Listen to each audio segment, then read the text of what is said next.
My name is Velma Dinkley, and I've decided to finally share the bone-chilling events that drove me to assemble the greatest team of spooky mystery solvers ever. All right, that's a little piece of the trailer for the new HBO Max show, Velma. The reviews are in, and apparently the people hate it. So we've got a 2.5 rating here on IMDb, 2.5 out of 10.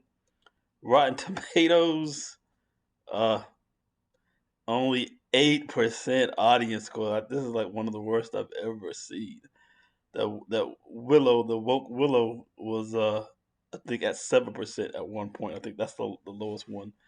So it says the radical reworking of beloved mystery team has plenty of attitude and style, but it doesn't have the first clue how to turn its clever subversion into engaging fun. Even the critics are split on it thus far. So we know the critics are made up of mostly access media who often shield for the studios in order to maintain their access. And as we've discussed here before, Rotten Tomatoes in specific added almost 200 critics a few years ago to be inclusion based, and what they basically are those who shield for anything woke, anything that's gynocentric, anything that's same sex centric. And even with that, they can still only muster a 50% positive view. And that doesn't even mean that somebody highly likes it. That's just a binary rating of like it, dislike it.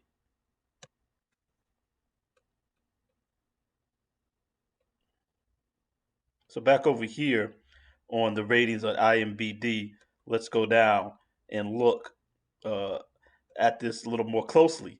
And I like to look at the main demo here, 18 to 29. That's the primary demo, especially for this particular program, which is based at that audience. And we'll see in some of the critiques how it's a very meta show that's based for modern, current young people, and where some of the women, the female ratings are higher in the upper age group. In the primary demo, the female ratings of this show are even lower than the men's ratings. So they've come out already. They've already started the whole trope where it's men in their basement and that are down rating the show for whatever excuse they're making up. But what the facts show are is that women in the prime demo like it the least, or like it less than certainly males in the prime demo, and barely any more than the males who most dislike it. So this is just not going well for them thus far. Speaking of those critic ratings, let's look at what some of the critics have to say. So let me get a. So looking at some of the critical reception as written here in this wiki article, quotes from an Entertainment Weekly writer. It says describes it as a self-aware slog and so extra it's minus. He criticizes the strong emphasis on pop culture references and meta humor and how they tend to bury the few bright spots. So again, this is a very pop culture, current pop culture, meta reference type show, very CWS type program, and the main demo and women in that 18 to 29 demo don't like it. So the people who they're going for like it the least. Richard Roper of Chicago Sun-Times gave it 2 out of 4 stars and wrote that at times the humor is smart and spot on, but it quickly becomes exhausting. It's as if the team of very clever scribes gathered in a writer's room and recorded everything they said, and then shoehorned it all into this series. Now let's see what some of the viewers have to say about it. This show hates its audience. It should not have been named Velma. Even the dubbing is odd. So basically, they're saying the show just really has nothing to do with the original IP. I don't understand why this is what we get when attempting something adult with Scooby-Doo IP. No one asked for this. All right, so they're trying to make Scooby Doo into some again young adult programming, and the young adults don't like it, including the females who are they're primarily trying to empower. with this Velma program. Uh, should be on the top 10 of worst TV shows of all time list. This was atrocious. I watched the entire first episode and did not laugh once, not even a chuckle. The jokes were so juvenile, so heavy handed, and the premise so far removed from the original IP, it's embarrassing. And this is what they continue to do with reboots. They continue to change things and, quote, make them for modern audiences, such to the point that they have nothing to do with the core of the original IP. Which to reboot something, the first thing you have to do is capture the original core audience and then build out from there. What they go and do is spit on the core audience, spit on the original viewers or the people who consume the IP in various different aspects, video games, comic books, novels, whatever. Watch the original show or movie, and they want to redesign it and structure it for anybody else except for the people who originally enjoyed it, and they try to spit in their face with the way they designed the programming. And here goes, I think, what's a good example of that in this little clip we'll play real quickly to get a little tope of what we're talking about here. Welcome your women's self-defense teachers. Mom? Why don't the boys have to take a don't murder girls class? So more of that. Anytime there's any discussion about how women can help to protect themselves against attackers, protect themselves against harm, then they're going to the typical uh, feminist tropes of, well, women shouldn't have to do anything to protect themselves or be safe. If all men were just trained not to be rapists, because all men are pissed, according to them. This is what men are. We need to train boys not to be serial killers because by nature, boys are prone towards being serial killers, prone towards murdering girls, prone towards violence, which this is a lie. There's nothing that suggests this or would back this up. Matter of fact, this could easily be disproven. But this is the trope that they want to project, and they want to put this out into the zeitgeist and make it the culture.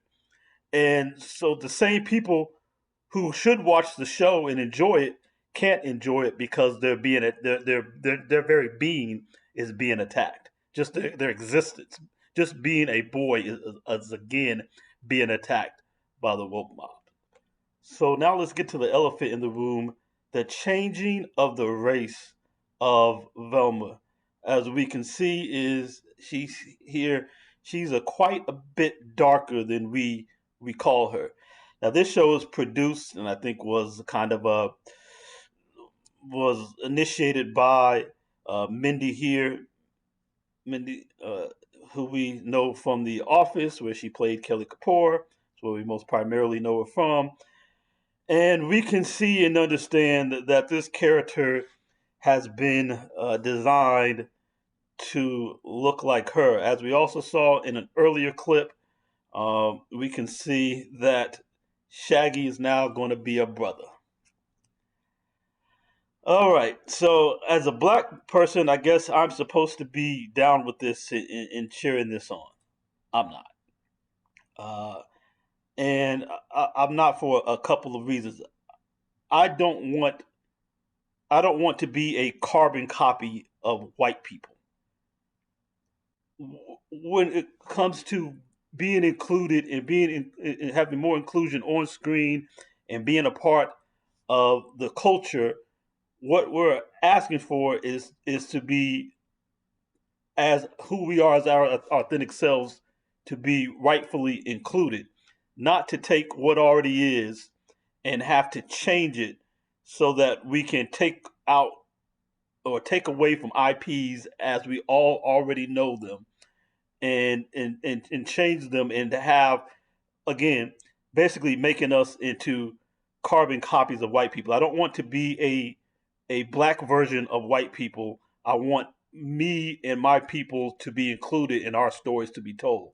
I mean, I didn't like this kind of thing where they when they did Cedric the Entertainer's Black Honeymooners.